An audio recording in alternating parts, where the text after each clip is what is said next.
자, 봅시다. 가정법. 자, 정말 중요하죠. 가정법 봅시다. 일단 조건의 직설법과 비교를 해봅니다. 조건, 뭐뭐 하라면, 뭐뭐라면 의미는 가정법이나 조건일 때 똑같이 뭐뭐라면, 뭐뭐 한다면 근데 이건 직설법이야. 그래서 실현 가능성이 있는 미래일을 가정할 때 직설법이지. 조심해야 될 건 시제. 시제, 미래일이지만 현재시를 쓴다. 시간 조건의 부사절에서 미래시제 대신 현재시제를 사용하지. 얘가 부사절이야. 왜? 얘가 뒤에 있는 동사를 수식하는 부사절이야. 그래서 주절, 이쪽이 접속사 목적이 주절이죠. 주절은 원래대로 쓰는데 미래시제를 자, if절에서는 미래 대신 현재시를 쓴다. 그래서 if I will meet Susie again, 내 수지를 다시 만난다면 미래에 I'll be happy, 행복할 텐데 행복할 것이다. 만난다면 행복할 것이다. 직설법이에요. 직설법인 걸 아는 건 얘를 보고 아는 거야. 직설법인 걸 아는 건. 그래서 얘는 틀렸죠. 왜? 미래 대신 뭘 쓴다? 현재를 써야 되니까. if절 아니고 주절에 will be, 미래는 미래 그대로 쓰는 거예요. 그래서 if절에 미래 대신 현재를 쓴다. 자, 이게 이제 직설법이에요. 그런데 가정법은 뭐냐면 조건인데 가정법의 핵심 뭐냐면 왕별 3개 합니다. 자, 이건 다 알죠? 사실과 반대로 가정하는 거야. 왜? 강조하려고. 그 다음에 얘가 이제 핵심이야. 수능에 한 번 나왔었는데 얘가 답이야. 우쿠시마라고 하는 우드쿠드 슈드마이트가 반드시 있어야 돼. 이 조동사가. 다른 조동사 슈드 대신 ought 쓸 수도 있고요. 니드랑 같은 조동사 쓰기도 해요.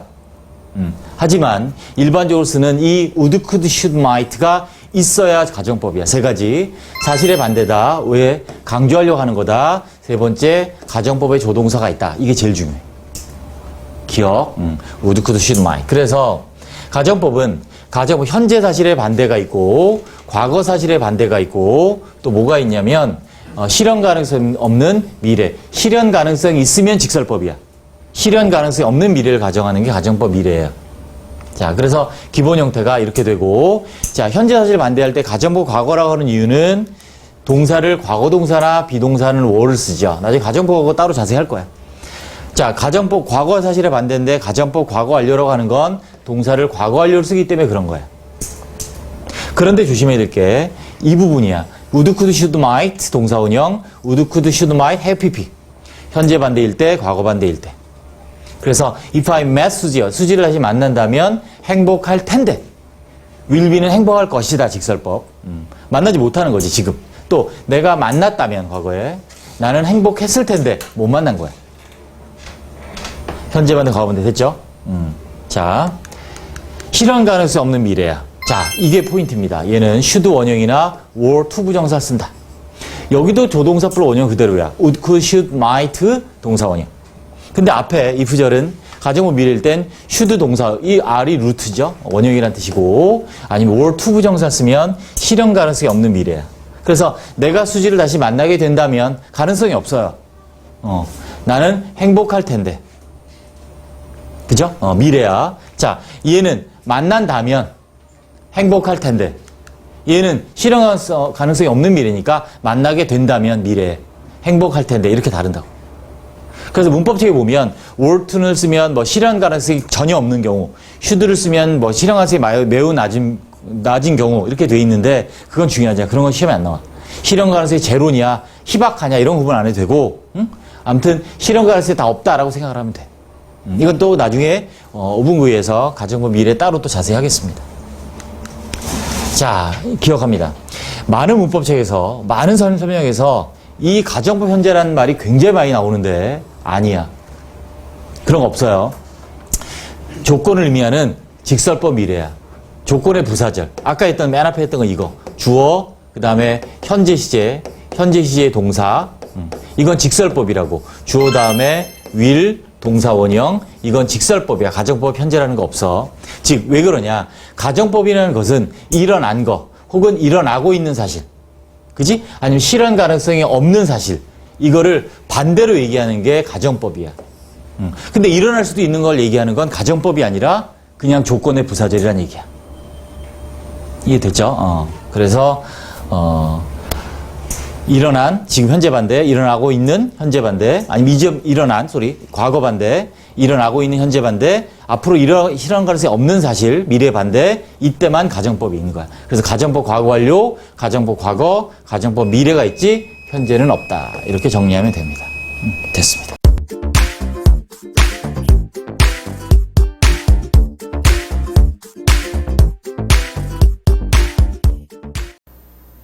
네, 이번에는 가정법 시제의 의미를 배워보겠습니다. 이것도 5분 구위의 좀 스페셜 레슨 중에 하나가 되겠습니다. 일반적인 책에 많이 없는 부분이라 이해를 하셔야 돼요. 영어도 언어예요. 그렇기 때문에 그 언어, 영어라는 언어의 어떤 규칙, 이 어떤 의미를 갖는지 이해를 먼저 하시려고 하는 게 굉장히 중요합니다. 무조건 막 기계적으로 외우면 다 까먹습니다. 저도 IQ가 170도 안 되기 때문에 네, 맨날 까먹어요. 네, 같이 보겠습니다. 자, 일단 가정법 그러면 직설법의 반대로 표현해서 아쉬움을 강조한다라는 건 들어보셨어요. 그죠? 그게 가정법이에요. 사실의 반대를 가정하는 거니까. 그래서 가정법 시제 그럼 보통 이렇게 얘기하죠. 보통이에요. 보통 가정법 과거 그러면 현재 사실의 반대. 가정법 과거 완료 그러면 과거 사실의 반대 이렇게 얘기한단 말이죠. 근데 사실은 이 가정법 시제에서 현재 사실, 과거 사실이 정확한 표현이 아니에요. 일단 기본형은 이렇죠. 현재 사실의 반대일 땐 과거 또 조동사 플러스 원형을 쓰고, 과거 사실의 반대는 had pp를 쓰고 if 절에는 조동사 have pp를 쓰는 게 이제 가정법 과거 완료라고 합니다. 그래서 가정법 과거라는 것이 현재 사실의 반대가 아니고 가정법 과거 완료가 과거 사실의 반대가 아니다. 자, 어떤 건지 한번 보겠습니다. 자, 가정법에서 현재와 과거의 의미가 뭐냐면 우리가 일반적으로 말을 할 때 현재다 과거다 하는 말이에요. 그게 무슨 말이냐면 보세요. 자, 말하고 있는 시간을 기준으로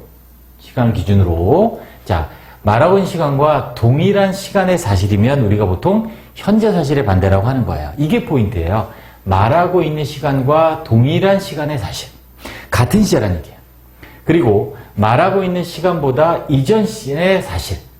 그걸 우리 보통 과거의 사실의 반대라고 얘기를 하는데 이렇게 구분돼요. 그래서 말하고 있는 것과 같은 동일한 시간의 사실의 반대면 가정법 과거고, 원래가 말하고 있는 시간보다 이전 사실의 반대면 가정법 과거 완료인 거예요. 무조건 현재 반대, 과거 반대가 아니라, 이해되시나요? 네.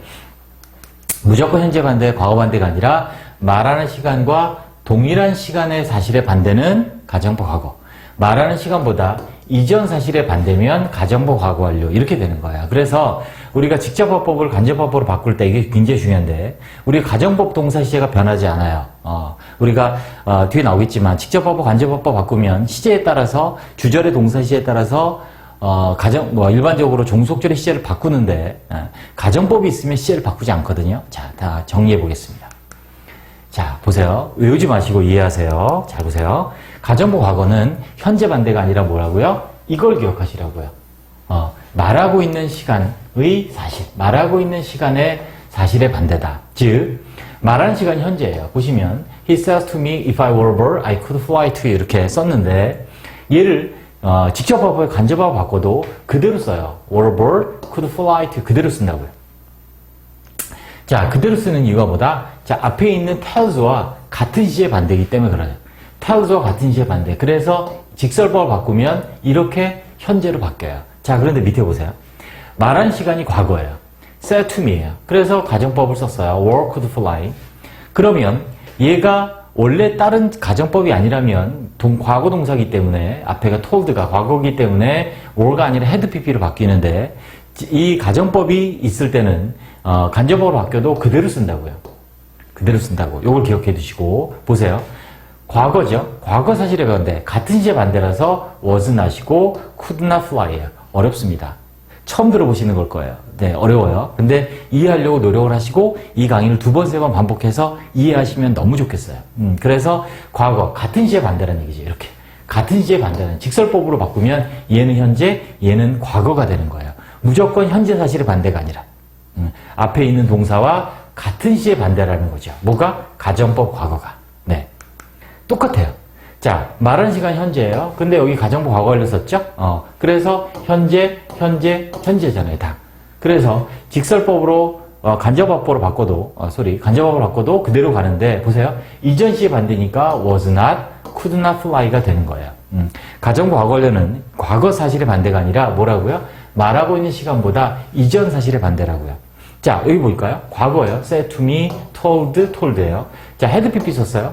그러니까 얘를 간접법으로 바꿔도 그대로 가고, 자, 직설법으로 바꾸면 어떻게 되냐면 이전 시의 반대가 되는 거예요. 얘가 과거니까 had not been, could not have flown 이런 식으로 된다는 거죠. 네, 이해되셨나요? 그래서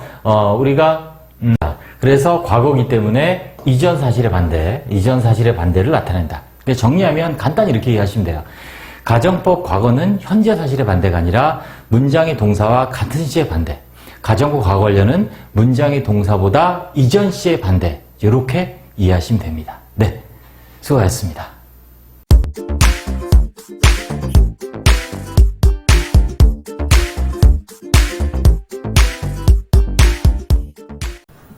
네, 오늘은 가정법 과거를 한번 알아보도록 하겠습니다. 자, 가정법이다. 자, 우리가 일반적으로 교재를 보면 2번이 먼저 나와 있죠. 그래서 2번을 먼저 보시면 가정법 과거는 뭐냐? 과거. 자, 현재 사실과 반대되는 일이다. 그래서 현재 사실에 대한 후회나 아쉬움을 강조하는 거다라고 되어 있습니다. 후회나 아쉬움을 나타내는 거고 중요한 의미가 뭐냐면 강조하는 거다. 반대되는 일이나 상황을 가정하는 이유는 강조하기 위해서다라는 걸 기억해 주시고, 이거보다 훨씬 더 중요한 내용이 뭐냐면 가정법의 핵심은 if나 접속사 if라든가 if절이 아닙니다. 가정법의 핵심은 if가 아니고 바로 뭐다?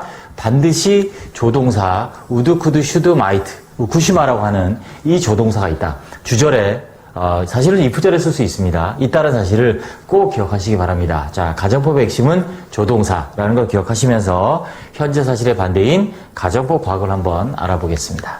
일단 기본 형태. 말 그대로 기본이죠. 여러분들 꼭 기억하셔야 됩니다. 기본 형태가 어떻게 되어 있느냐. 자, if절에는 자, 과거 동사를 쓸 수 있습니다. 동사의 과거형. 그리고 비동사는 항상 were를 씁니다. 그리고 자, 주절에 쓰이는 조동사와 플러스 동사 원형도 잘 쓸 수 있는데 탭서 같은 시험에 나오지만 일반적 시험에 잘 나오진 않죠. 하지만 알아두시고 포인트는 이겁니다. 뭐가 포인트냐면 자, 조동사. 아까 말씀드린 would, could, should, might 플러스 자, 동사 원형이 쓰이는 것이 바로 가정법 과거다. 앞에 있는 if도 마찬가지고 이 if절이 없을 때도 있습니다. 해석은 뭐뭐라면, 뭐뭐 한다면, 뭐뭐 할 텐데, 뭐뭐일 텐데 라고 해석을 합니다. 자, 그래서 가정법에서는 이 조동사를 꼭 기억해 주시고 가정법 과거니까 현재의 반대니까 자, 이전 시를 써서 과거 동사, 비동사는 항상 were, was 안 됩니다. is 당연히 안 되고요. 그 다음에 주절에는 조동사 would, could, should, might에 플러스 동사 원형을 쓴다. 다음 예문을 한번 확인해 보겠습니다. 자, 위에 거 직설법, 아래는 가정법입니다. 그래서 as he helps me, 그가 나를 돕기 때문에 I can make a success, 나는 성공할 수 있다. 인데 가정법, 그가 나를 돕지 않는다면 나는 성공할 수 없을 텐데 라고 쓰는 게 가정법. 또 직설법으로 쓰면 she doesn't study harder. 그녀가 더 열심히 공부하지 않기 때문에 그녀는 pass the test, 시험에 통과할 수 없다. 근데 강조해서 자, 어떻게 쓴다? 그녀가 더 열심히 공부한다면 현재 반대 합격할 수 있을 텐데 라고 쓴다. 또 as it 오타가 있네요. 죄송합니다. as it is not fine. 자, 날씨겠죠? 비인칭이십니다. 자, 날씨가 좋지 않기 때문에 we don't go on a picnic. 우리는 소풍을 가지 않아. 근데 아쉬움을 강조했습니다. 그래서 뭐라고? 날씨가 좋다면 비동사는 항상 가정법 과거, 현재 사실의 반대일 땐 were를 쓴다. We would go, 우리는 소풍을 갈 텐데 라고 해석을 합니다. 그래서 위에는 직설법이고 가정법을 전부 쓸 때는 어떻게 쓰냐면 밑에 보다시피 전부 다 가정법일 때는 동사의 원래 현재 시제보다 이전 시제, 과거 동사, 그리고 비동사 were를 쓰고 주절에는 조동사 플러스 원형을 쓰는데 그 조동사의 종류는 뭐다? 우쿠시마, would, could, should, might. 여기서는 could와 would가 쓰였는데 조동사 네 가지를 꼭 기억하시기 바라고 가정법 과거는 현재 사실의 반대이다 라는 사실, 그리고 가정법이기 때문에 항상 가정법은 주절에 조동사가 있다 라고 기억해 주시면 되겠습니다.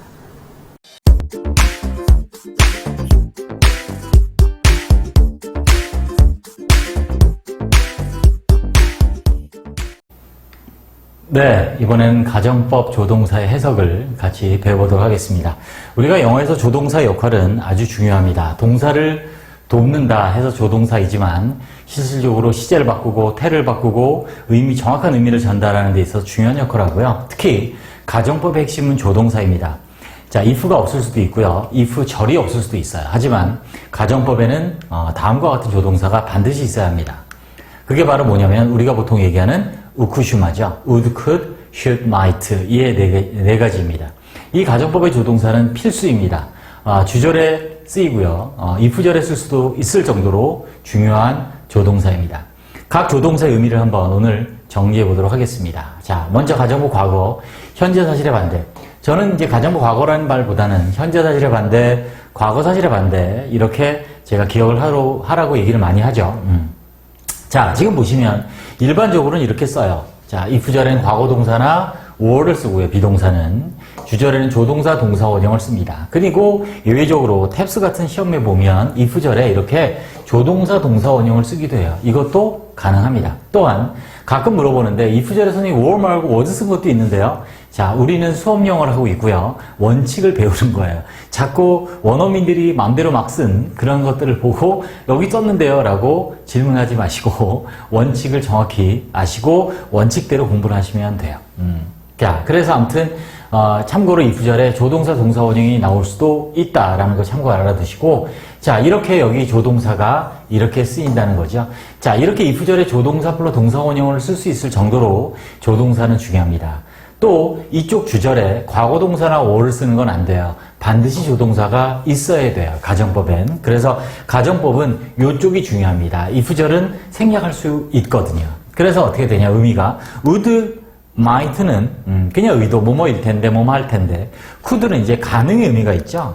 그죠? could, 뭐뭐 할 수 있는데, should, ought는 의무죠. 뭐뭐 해야만 하는데, 뭐뭐 이어만 하는데, 자, 이런 의미가 있고요. 그래서 직설법으로 하면 당연히 반대죠. 안 한다, 아니다, 이런 의미가 되겠습니다. 자, 과거 사실의 반대인 가정법 과거 완료. 왜 가정법 과거 완료라 그래요? if절에 had pp, 원래 의미보다 이전 시제를 쓰기 때문에 우리가 가정법 과거 완료, had pp를 써서 그렇게 얘기하는 거고요. 여기도 보시다시피 이렇게 주절에 조동사의 pp를 써서 과거 사실의 반대를 나타냅니다. 또 역시 얘도 if절에 이렇게 조동사의 pp를 쓴 시험 문제가 탭스 같은 경우는 나오기도 한다. 쓸 수 있다. 자, 똑같습니다. 시제만 다른 거죠. 앞에는 현재 사실의 반대였다면 얘는 이전 사실의 반대. 정확히 말하면 과거 사실이 아니라 사실은 이전 사실이에요. 자, 이건 따로 가정법 파트에서 또 한번 제가 말씀드릴 거고요. 아무튼 일반적으로는 이제 과거 사실의 반대라고 하니까, 그래서 would might는 의도고, 자, 여기 보면 could, 가능, 뭐뭐 할 수 있었는데, 뭐뭐 이었을 수 있었는데, 그리고 우리가 시험에 많이 나오는 이 의무, should의 pp죠, 바로. should have pp, 아니면 ought have pp에서 뭐뭐 했어야만 했는데, 이었으면 했는데, 안 한 거, 그런 거죠. 직설법은 이제 과거의 반대인 가정법과 달리 사실 그대로 안 했다, 아니었다, 이렇게 해석이 되겠습니다. 자, 예문으로 한번 마지막 한번 체크를 해볼게요. If I knew her address, 그녀의 주소를 안다면 쓸 텐데, 그냥 이렇게 하는 거죠. 의도예요, 의도. A letter to her, 그녀에게. If I known her, 그녀의 주소 알았더라면 나는 썼을 텐데, 의도고요. 자, could 쓴 거 볼까요? 가능이에요. If we studied hard, 더 열심히 공부한다면, 한다면 합격할 수 있을 텐데, 가능. 밑에 열심히 공부 더 했었더라면 합격할 수 있었을 텐데 라는 가능을 의미하죠. 그래서 조동사가 보이면 여러분들이 항상 기억하셔야 될 게, 가정법은 말할 것도 없고요. 항상 조동사의 의미, 시제, 형태 꼭 확인을 하시기 바랍니다. 자, 그 다음 시험에 많이 나오는 이제 의무죠. should. must와 비교해서 시험에 많이 나오죠. 그래서 must는 가정법의 모스예요. 그래서 if she heard the news, 소식을 듣는다면 그녀가 가야만 할 텐데, 현재 반대. If she had heard the news, 뉴스를 들었더라면 가야만 했었을 텐데, should have pp, 뭐뭐 했어야만 했는데, 이런 의미겠죠. must have pp는 과거 사실에 대한 강한 추측이죠. 그래서 이렇게 조동사들의 의미를 정리해서 공부해 봤습니다. 네, 수고하셨습니다.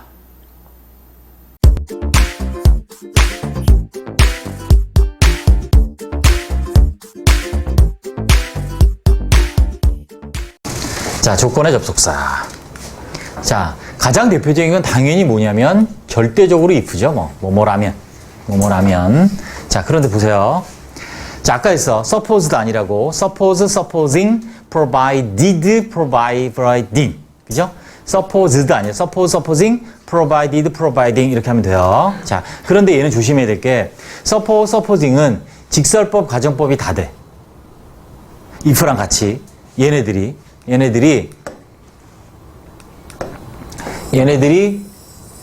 직설법, 가정법이 다 된다고요. 그런데 밑에는 provided, providing은 직설법만 돼. 가정법이 안 돼. 조심해야 돼요. 자, 다음 unless 많이 나오죠. unless 뭐뭐 하지 않는다면 if not이라 그랬어요. 뭐뭐 하지 않는다면 if not. 자, 여기 써 있다시피 직설법만 써요. unless는 가정법이 안 돼요. 뭐뭐 하지 않는다면 as far as, so far as 같은 뜻으로 뭐뭐 하는 동안 as long as, so long as 시간 뭐뭐 하는 동안 조건도 쓰이죠. 얘는 참고로 뭐뭐 하는 한 조건에도 나오죠. 뭐뭐 하는 한의 뜻으로 쓰이기도 합니다. as far as, so long as, as far as, so far as, as long as, so long as가 시간에도 쓰이고 조건에도 쓰인다. 자, if only 만약 뭐뭐라면 자, 얘랑 얘는 어떻게 다르냐? only가 붙어서 가정법을 어떻게 강조할 때 사용하는 게 if only. 제발 뭐뭐라면 뭐 이런 뜻이죠. on condition that. 컨디션이 조건이란 뜻이잖아. 그지? 그래서 뭐뭐라는 조건으로. 그래서 만약 대시 없고 on condition 하면 전치사구로 그냥 이렇게 써요. on condition 하면 그냥 조건부로 이런 뜻이. on condition이 단독적으로 전치사구로 조건부로라는 얘기고 대시 붙어서 접속사가 돼서 대디야라는 조건으로 이렇게 해석이 된다는 얘기지. 자, 근본적으로 가장 중요한 건 당연히 unless, if랑 if 당연히 중요하고 그 다음에 이제 unless가 제일 많이 쓰이죠. 그 다음에 as far as, so long as는 참고로 시간도 되고 조건도 된다. 이렇게만 정리해 주시면 되겠습니다. 이 접속사들을 단어 하나 외우듯이 꼭 잘 정리해 둬야 돼요. 접속사 모르면 해석이 아예 안 돼. 자, 예문을 같이 봅시다. 자, if it is not cold tomorrow. 자, 직설법이야. 왜? is 썼으니까 그죠? 가정법이 아니야. 내일 춥지 않다면 I'll go hiking. 하이킹을 할 것이다. supposing that 네가 늦는다면 what excuse 무슨 핑계를 너는 만들 거니? 뭔 핑계를 댈 거니? 이런 뜻이야. You can camp here. 여기다 캠핑해도 돼. 뭐라면 you leave no mess. 엉망진창. 어지럽히는 거죠. 어지럽히지 않는다면 I won't meet you. 너를 만나지 않을 거야. 뭐 하지 않으면 you pick me up. 나를 태워주지 않으면 if you don't pick me up. 자, 그래서 unless는 if not의 뜻이다. 됐고요. I'll be with you. 나랑 너랑 함께 할 거야. as long as 뭐만 한다면 you are staying here. 네가 여기 머무른다면. 자, 해석만 이 정도 하시면 되겠습니다. unless가 부정이 들어가 있다는 것만 조심하시고 부정, if not이라는 것만 기억하 조심하시면 되고 그 다음에 얘가 중요하죠. 시제일치 예외. 자, 얘는 조건인데 아무튼 시간과 조건의 부사절에서는 미래시 대신 뭘 쓴다? 현재시에 쓰는 거는 아주 중요하죠. 부사절. 그래서 if it will be fine tomorrow. 내일 날씨가 좋다면 미래니까 if를 썼구나. 그리고 조건이니까 if를 썼구나. 미래니까 will을 썼구나. 틀리다는 얘기지. 왜? 부사절이야. 좋으면 갈 텐데 동사를 꾸미는 부사절이다. 그럴 때는 뭘 못 쓴다? 미래 대신 현재를 써야 된다. 그래서 if it is fine tomorrow. 내일 날씨가 좋으면 갈 텐데 소풍을 이렇게. 그래서 미래 시제 대신 조건의 부사절이니까 여기는 조건의 부사절이죠. 시간의 부사절도 마찬가지고 조건의 부사절일 땐 미래 시제 대신 뭘 쓴다? 현재 시제. 기억합니다. 그래서 it will be가 아니라 it is가 된다. 자, 이것만 정리하시면 돼요. 조건의 부사절은. 됐습니다.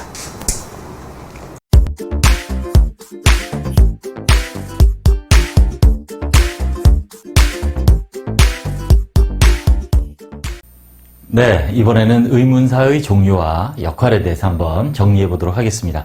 자, 영어를 공부하는 데 있어서 기초가 굉장히 중요합니다. 이 의문사도 뭐 회화를 하든 뭐 우리 수험생으로서 시험을 준비하든 정말 여러분들이 아주 꼼꼼하고 정확하게 잘 정리해 두셔야 될 것들 중에 하나가 될 거고요. 자, 의문사. 일단 물음. 의문을 나타내는 말이죠. 뭐, 물어볼 때 쓰는 말이 의문사입니다.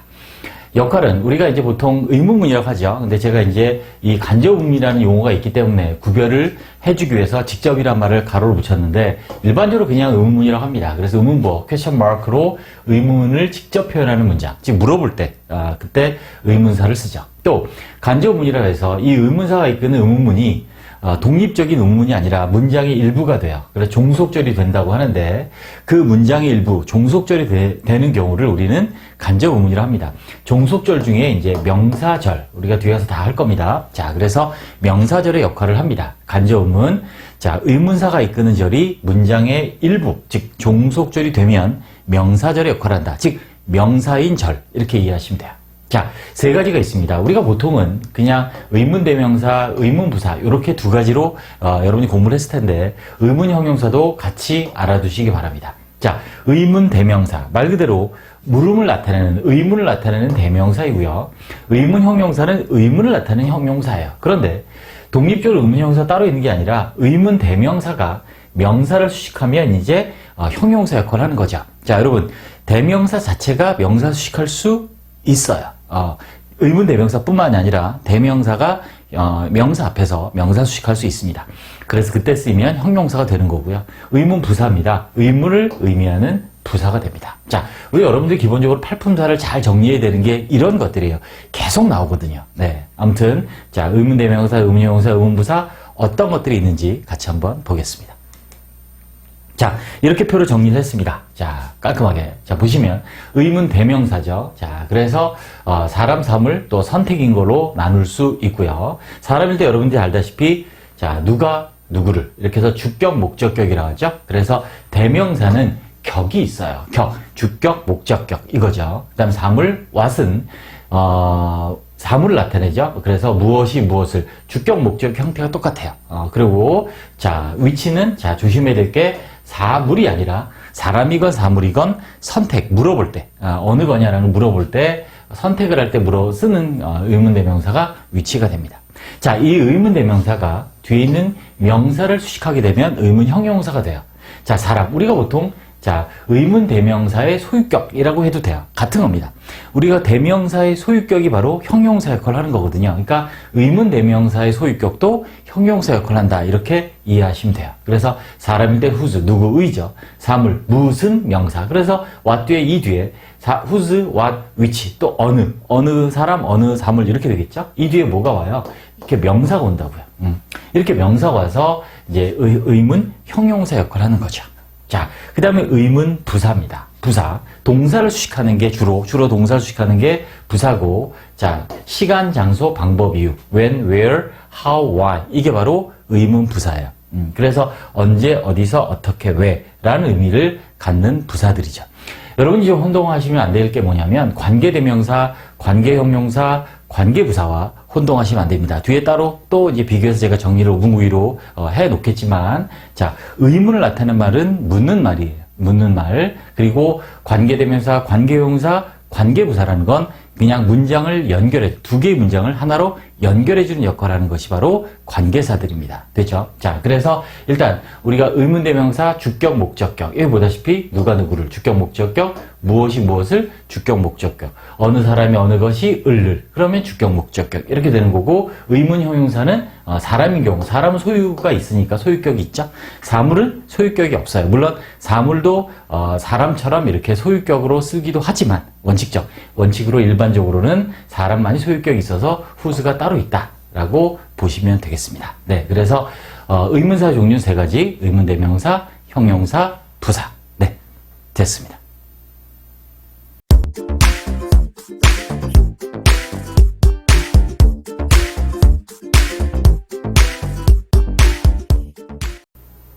네, 이번에는 의문대명사의 종류와 역할 같이 보겠습니다. 자, 의문대명사. 우리 5가지 대명사의 종류의 하나죠. 의문. 말 그대로 물어보는 거예요. 그래서 가장 대표적으로 의문문 만들 때 쓰는 그게 의문대명사죠. 물음, 의문을 나타내는 대명사. 이렇게 되는 거죠. 명사를 대신한 말. 이렇게 됩니다. 자, 그래서 일단 우리가 기본적으로 단어는 알고 계시겠죠? 의문대명사는 뭐 개념은 읽으시면 되는데, 자, 종류. 이렇게 사람, 사물, 선택. 이렇게 나뉘고요. 사람을 가리키는 경우 주로 사물. what도 사람이 되긴 하지만 선택을 나타내는 who, what, which의 주격 형태가 있습니다. 주격 형태라는 거는 주어로 쓰인다는 얘기고요. 그죠? 목적격은 목적으로 쓰인다는 얘기고요. 소유격은 뭐예요? 소유의 관계를 나타낸다는 말이에요. 그런 거죠. 자, 격이라는 거 우리 앞에서 했습니다. 관계를 나타내는 말이다. 관계. 그래서 who, 사람들 whom을 쓰는데 앞에 전치사가 없으면 who를 써도 돼요. 구어체 영향을 받아서. 그 다음에 whose. 여기 눈여겨보실 게 우리가 인칭대명사 보면 소유격, 소유대명사 배우잖아요. 그죠? I, 주격이 I고요. 목적격이 me예요. 소유격이 my죠. 그죠? 나 1인칭인데. 나 1인칭 소유대명사 뭐예요? 나의 것, mine이잖아요. 그게 이거예요. 근데 사람일 때 whose, 누구의 것이 형태가 같아요.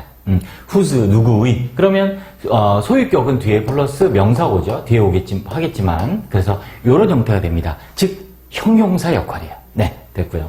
사물은 주격, 목적 전부 다 what입니다. 그래서 사물이니까 당연히 소유격은 없죠. 사물이 소유할 수는 없으니까 선택입니다. 사람, 사물, 내용일 수도 있어요. 자, 사람일 수도, 사물일 수도 있고, 내용일 수도 있다. 이것도 알아두시고, 내용. 그래서 which, 어느 것, 어느 사람이, 또 어느 것, 어느 사람을. 그걸 보시면 which하고 what은 주격, 목적 형태가 같죠. 그리고 who는 주격, 목적이 원래는 다른데 구어체 영향을 받아서 who로 대신할 수 있다. 됐습니다. 중요합니다. 의문대명사 역할을 보시면 의문 대명사라고요. 보세요. 의문 또 우리 부사라는 게 있죠. 얘는 의문 대명사기 때문에 잘 보세요. 대명사기 때문에 대명사 역할이 뭐예요? 주어, 목적어, 보호 역할이잖아요. 어디 안에서? 의문문 안에서. 이해되시죠? 그래서 의문 대명사. 보세요. 주어 역할. What made her happy? 자, 이 의문문 안에서 보세요. 의문문 안에서 주어가 뭐냐면 what이 주어예요. 무엇이 만들었니 그녀를 행복하게. 오형식이죠. 문장에서 따지면 오형식이고 보시면 이 what이 의문을 나타내지만 대명사기 때문에 그 의문문 안에서 이렇게 주어 역할을 할 수 있다는 얘기예요. 됐죠? 조심합니다. 또 목적어 역할을 당연히 해요. 대명사가 목적어 역할을 하니까 의문 대명사 당연히 대명사 일종이므로 목적어 역할을 합니다. Whom will he choose as his partner? 그의 파트너로 그는 누구를 선택할까? 이때 원래 whom을 쓰는데 구어체 영향을 받아서 who를 써도 된다. 자, 누구를이라고 해요. 누구를. 뭐의 목적어예요? 당연히 여기 있는 will choose의 목적어죠. 누구를 선택할래. 근데 맨 앞에 쓰죠? 아까 주어일 때, 주어는 항상 맨 앞에 쓰니까 문제 안 되는데, 이렇게 목적어, 뒤에 보어일 때도, 이 의문대명사는 문장의 맨 앞에 써야 돼요. 문장의 맨 앞에 써야 된다. 네. 그래서, who, 아니면 whom will he choose as his partner. 이렇게 됩니다. 보호입니다. 보충해주는 말이죠. 그래서 보세요. What will the water become? 자, 그 물이 무엇이 될까? 자, 보호는 주격 보호라서 주어처럼 무엇이라고 해석하죠? 무엇으로 해도 되는데 아무튼 무엇이 될 것인가. 그래서 여기 있는 become이란 동사의 보호로 쓰인 거예요. What, 무엇이 will the water become? 물이 되니, 될 것이니? 라고 묻는 거죠. 대명사이기 때문에 그런 거예요. 자, 끝으로 형용사 역할이 하나 있습니다. 의문 대명사가 대명사 자체가 형용사 역할이 있어요. 그죠? 대명사가 뒤에 명사 수식하면 형용사 역할이에요. 그래서 정확히 말하면 얘는 의문 형용사, 즉 소유격이 그런 거예요. 같은 말이에요. 의문 형용사, 의문 대명사의 소유격. 의문 대명사의 소유격이나 의문 형용사 같은 말이에요. 소유격 같은 말. 보세요. whose book, 누구의 책이니 이것이 이렇게 되죠. 누구의 형용사죠. 이렇게 써도 돼요. Whose is this book? 이 책은 누구의 것? 얘는 뭐예요? 아까 했죠? 소유 대명사. 정확히 말하면 의문 소유 대명사죠. 자, 우리 앞에 보시면 이거예요. 소유 대명사. 의문을 나타내는 소유격이 아니라 누구의 것을 물어보는 소유 대명사. 누구의 것이니? what도 돼요. 무슨 꽃이니? 이것은. 소유격은 아니지만 형용사 역할을 한단 말이죠. 무슨 꽃 이렇게. What kind of flower is that? 이렇게 써도 되죠. which도 되죠. 형용사 역할을 한단 말이죠. 의문 대명사는 뒤에 명사 수식할 수 있단 말이죠. whose는 소유격, 사람이니까 소유격을 따로 쓰는 거고 what하고 which는 따로 소유격은 없지만 뒤에 명사를 수식해서 형용사 역할을 할 수 있다 라고 정리하시면 됩니다. 자, 아주 중요한 부분이니까 반복해서 꼭 정리해 주시기 바랍니다. 네, 됐습니다.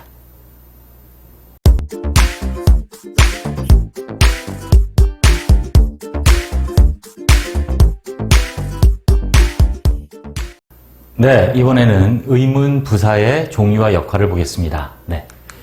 자, 의문 부사. 우리 의문 대명사 했습니다. 자, 의문, 물음을 나타낼 때 쓰이는 대명사라 했고요. 차이가 뭐냐면 부사라는 것만 달라요. 그래서 의문 부사는 시간, 장소, 방법, 이유. 우리가 의문 대명사는 사람이냐, 사물이냐, 선택이냐를 나눴다면 의문 부사는 시간, 장소, 방법, 이유를 역시 뭐 할 때? 물어볼 때 사용하는 부사. 그래서 부사 일종이죠. 자, 포인트는 뭐냐면 동사를 수식합니다. 부사예요. 동사 수식하고 그래서 동사에 연결해서 해석해야 된다. 이 말이 아주 중요합니다. 자, 이따 예문으로 확인해 보고요. 일단 종류 보시면 시간 when, where, 장소, 방법 how, 이유 why예요. 그런데 언제 어디서 다 됐는데 how만 조심하면 됩니다. how는 일반적 방법 어떻게 해요. 그런데 얼마나 라고 뜻일 때가 있어요. 이때는 방법이 아니라 뭘 나타내요? 정도를 나타내요. 그래서 how 뒤에 형용사 부사가 붙으면 how는 방법이 아니라 정도를 물어봐요. 그래서 어떻게가 아니라 얼마나라고 해석을 합니다. 이유죠. why, 왜 이렇게 됩니다. when, where, how, why. 자, 정리해 두시고 자, 문장 안에서 의미만 정확히 알고 해석만 정확히 하시면 돼요. 볼까요? when, 시간입니다. When will you meet the teacher? 너는 언제 너는 만날 거니 그 선생님을. 자, 의문문인데 부사예요. 자, 보세요. 제가 동사의 해석, 연결해서 해석한다. 동사를 수식한다는 말이 무슨 말이냐면 얘는 부사잖아요. 보세요. 그러니까 언제 선생님 아니라고요. 이해되시죠? 명사를 수식하는 게 아니라고요. 명사를 수식한다는 말은 별거 아니에요. 명사에 대한 정보를 준다. 자, 명사에 이어서 해석한다. 같은 말이라고 보시면 되고요. 여기서도 언제 너 아니에요. 언제 만날 거니. 자, 우리말로 이해되죠? 자, 영어건, 한국어건, 중국어건, 불어 이게 중요한 게 아니라 언어는 다 똑같아요. 의미를 전달하기 위해서는 다 똑같은 의미로 이해하고 전달한다는 얘기예요. 구조, 순서가 다를 뿐이지 단어가 다를 뿐이지. 이해되시죠? 그래서 언제 만날 거니? 그래서 부사예요. 그리고 when은 언제니까 시간을 물어보는 거고요. 자, 그 다음 where는 장소를 물어보는 거죠. 어디에요? 어디에 내지는 어디에서. 볼까요? where he, 어디 그 아니죠. 그가 어디에서 공부하고 있니? 자, 이해되시죠? 자, 다시 말씀드립니다. 영어니까 이렇게고 중국어는 다르고 불어 다른 게 아니에요. 어느 나라 동서고금 어느 언어건 사람이 말의 의미를 전달하기 위해서는 똑같다는 얘기예요. 단어만 다르고 순서, 즉 grammar, 문법이 다를 뿐이지. 그래서 여기서 보시면 어디에서 그를 만날 거니 기억하셔야 될 건 어디에서예요. 어디에서. 자, 별거 아닌 것 같지만 중요합니다. 꼭 기억합니다. 어디로 아니에요. 어디에서예요. 어디에서입니다. 네. 왜냐하면 관계부사일 때 이게 중요하거든요. 어디에서. 다음 how입니다. 자, 두 가지를 물어본다고요. 이렇게 how 다음에 형용사 부사가 없으면 방법을 물어보는 거예요. 그냥 그래서 우리가 알고 있는 일반적인 어떻게 How did you solve the problem? 넌 어떻게 그 문제를 풀었니? 어떻게 너는 그 문제를 풀었니라고 번역이 되죠. 또 볼까요? 어떻게 문제 아니라고요. 어떻게 너 아니라고요. 말로 이야기해서 어떻게 돼요? 어떻게 풀었니죠.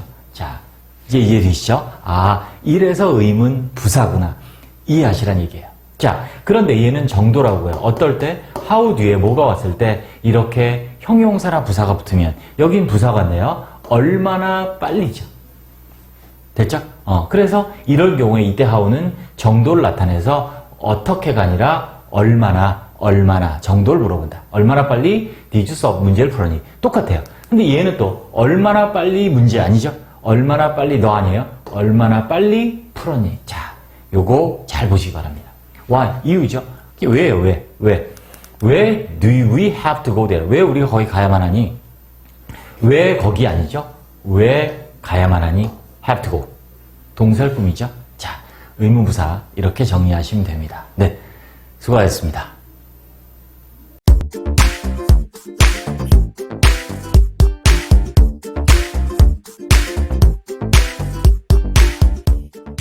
자, 투부정사의 목적 역할 당연히 되죠. 당연히 투부정사 목적어가 됩니다. 그래서 타동사의 목적어가 됩니다. 전치사의 목적어는 된다 안 된다? 전치사 목적으로 투부정사 된다 안 된다? 안 된다. 잘 찍으세요. 네. 투부정사는 전치사의 목적으로 안 되고 이때는 동명사를 쓰는 게 원칙이에요. 그래서 여기 써 있는 게 그래서 타동사의 목적으로 써 있는 거예요. 그래서 명사적 오구라는 말이 있어요. 명사 대명사, 명사구, 명사절을 명사적 오구라고 해요. 무슨 말이냐면 명사처럼 쓰이는 또 똑같은 말이 명사의 역할을 하는 이런 거를 명사상당어구라고 하죠. 명사처럼 쓰이는 명사의 역할을 하는 자 이게 자 우리는 뭐라 그런다. 자 명사적 어구라고 한다. 자 그런데 여러분 이걸 먼저 해야 돼요. 자 영어의 동사의 종류가 크게 자동사, 타동사 말고 타동사 중에 4가지가 있는데 자 목적어에 따라서 자 보세요. 투부정사, 동명사가 다 되는 타동사도 있고 투부정사만 와야 되는 것도 있고 또 동명사만 와야 되고 또 투부정사, 동명사가 다 되는데 이렇게 의미가 다른 동사들이 있어요. 타동사의 종류가 이 중에 가장 일반적인 영어의 타동사는 몇 번일까요? 1번이에요. 왜? 투부정사도 명사용법이 있고 동명사도 명사니까 당연히 1번이지. 그 여러분들이 이제 이런 거 많이 하잖아. 투부정사만 목적으로 취하는 동사, 동명사만 목적으로 취하는 동사 이런 거 하는 이유가 그래서 그렇죠. 특이한 동사인 거야. 그리고 이제 특히 나중에 2학년 올라가면 지금도 이제 나오는 우리 교재 일부 있지만 투부정사, 동명사가 다 되지만 의미가 다른 동사들 이렇게 4가지가 있는 거지. 지금은 이걸 보겠다는 얘기야. 투부정사만을 목적으로 취하는 동사들을 보자는 얘기지. 자, 그래 두 번째 투부정사만을 목적으로 취하는 동사 알아봐야 되는데 야 여기 왕별합니다. 투부정사의 성질에다가 왕별을 합니다. 미래성 동그라미, 일시성 동그라미.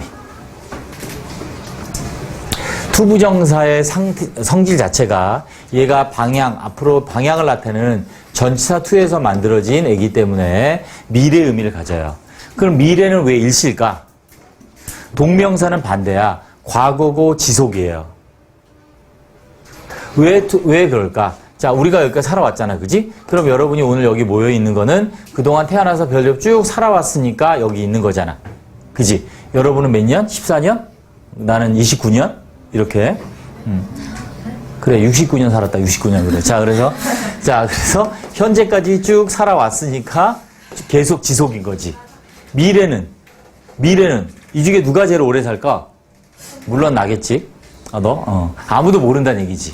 그래서 미래는 일시성이라고 이해하면 돼. 그래서 투부정사 원래 방향을 의미하는 전치사 투에서 유래한 것이기 때문에 미래성과 일시성을 갖는다. 그래서 밑줄 여기. 투부정사만을 목적으로 취하는 동사들은 주로 의미가 미래와 관련된 것들이 그래서 많은 거야. 됐습니다. 미래성, 일시성 중요. 자, 독해할 때 나중에 또 자세히 하도록 하겠습니다. 이런 동사들이죠, 다. 거의 다 희망하고, 의도하고,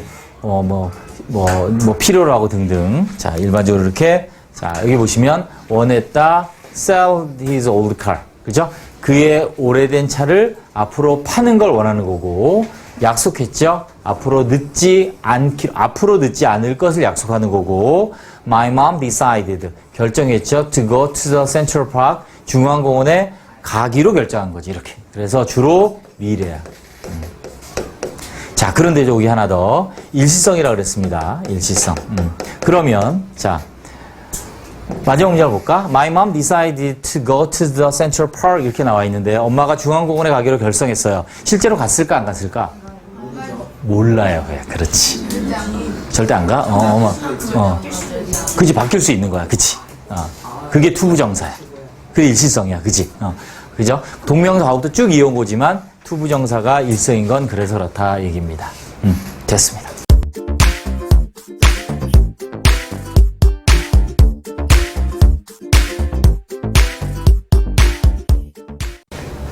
자, 봅시다. 의문사, 투부정사 같이 봅시다. 의문사 뒤에 투부정사 온 경우 얘는 뭐냐면 의문사가 이끄는 명사절이 변한 명사절이 변한 명사구예요. 무슨 말이냐면 명사절이 명사구로 바뀐 거란 얘기지. 자, 근데 이 명사절이 이끄는 접속사가 의문사가 이끄는 절이야. 의문사가 뭐라 그랬지? 몇 가지가 있어요, 의문사? 의문, 대명사와 의문, 뭐 있어? 부사가 있죠. 그치? 얘가 이끄는 명사절이 구로 바뀐 거란 얘기야. 자, 즉, 의문사 플러스 주어, should 동사 원형에. 자, should가 꼭 있는 건 아니에요. 이렇게 있는 명사절이야. 자, 절이 구로 바뀔 때, 일단, 주어가 같으면 생략하고,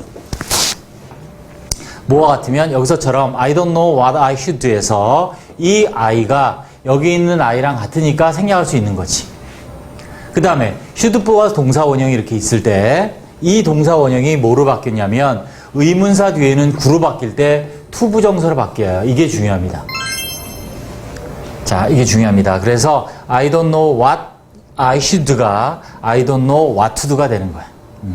자, 됐죠? 그래서 what I should가 what to do로 바뀌는 게 이래서 그렇다. 즉, 명사 절이었던 것이 주어가 주절의 주어 같아서 생략되고 should 플러스 동사가 to 부정사로 바뀌는 명사절이 된다. 이 종류를 한번 보겠습니다. 자, 그래서 이런 식으로 what I should가 다 바뀐다는 게 아니라 what I should는 what to do가 되고요. 다른 의문사가 올 때 예를 들어서 who to do it, 누가 그것을 할지, which to do, 어느 것을 할지, 그 다음 when to do it, 그것을 언제 할지, where to do it, 그것을 어디서 할지, how to do it, 그것을 어떻게 할지 이렇게 되는 거지. 자, 여기 which to do에는 왜 it이 없느냐? which 자체가 목적어니까. 이해되죠? 누가 그것을 할지. 그지? 여기서처럼 무엇을 할지, 어느 것을 할지. 그러니까 목적어 없는 거야. 근데 얘는 얘가 주어란 말이야. 누가 그것을 할지, 언제 그것을 할지, 어디서 그것을 할지, 어떻게 그것을 할지. y는 없어요. x. y to do it은 없다. 자, 그래서 y to do it이 안 되는 이유는 그냥 관용적이야. 뭐 사전도 찾아보고 다 찾아봤는데 뭐 특별한 뭐 문법적인 그런 게 있는 건 아니고 y to do it은 관용적으로 사용하지 않는다. 라고 기억하시면 됩니다. 자, 그래서 의문사 to 부정사 역할은 뭐냐면 당연히 의문사가 이끄는 절은 무슨 절? 명사절이라고 그랬어요. 그지? 응? 그러니까 얘가 뭐로 쓰여? 문장 안에서 주어나 목적어나 보어로 쓰이잖아. 맞지? 근데 얘가 의문사가 이끄는 명사구가 되면 뭐로 쓰여? 당연히 주어, 목적어, 보어가 다 된다는 얘기야.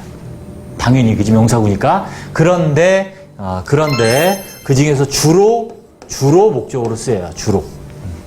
그래서 여기 보시면 이렇게 What to read is an important question. 무엇을 읽을지가 주어야. 그지? 가 중요한 질문입니다. 문제입니다. 나는 모릅니다. What to do. 무엇을 할지를 모릅니다. The most important thing, 가장 중요한 것은 is의 보어죠. 그것을 언제 할지입니다. 이렇게 되는 거지. 다 되는데 주로 목적어로 쓰이는 경우가 많다. 이렇게 기억하면 돼요. 다음. 자, 그런데 의문사가 아닌데도 이렇게 쓰이는 게 있는데 그게 바로 whether야. whether는 아주 특이해요. 명사절도 되고 부사절도 되는 특이한 접속사야. 자, whether는 나중에 또 정리해서 자, 강의가 있을 거고, 그래서 whether가 이끄는 명사절도 whether to 부정사 형태 가능해요. 그래서 whether 주어 동사 명사절일 때, 당연히 부사절일 땐 안 돼. whether가 뜻은 똑같아요. whether가 주어 동사 와서 이거 형태가 요 그대로 주어로 쓰이는, 목적으로 쓰이는, 보어로 쓰이는 무슨 절? 명사절도 되고, 동사를 수식하는 무슨 절도 돼? 부사절도 돼요. 뜻은 똑같아. 뭐뭐인지 아닌지. 그런데 이렇게 명사절로 쓰였을 때 뭐로 바꿀 수 있다? whether to 부정사로 바꿀 수 있다는 거지. 그래서 I doubted, 의심스럽죠? 뭐가 의심스럽냐면 whether I should attend the meeting, 그 모임에 참석해야만 할지 아닐지야. 명사절이죠. doubted에 보니까 목적어니까. 그래서 이렇게 바꿀 수 있다고. 주어가 생략하고 동사는 to 부정사로 바꾸고. 됐습니다. 정리.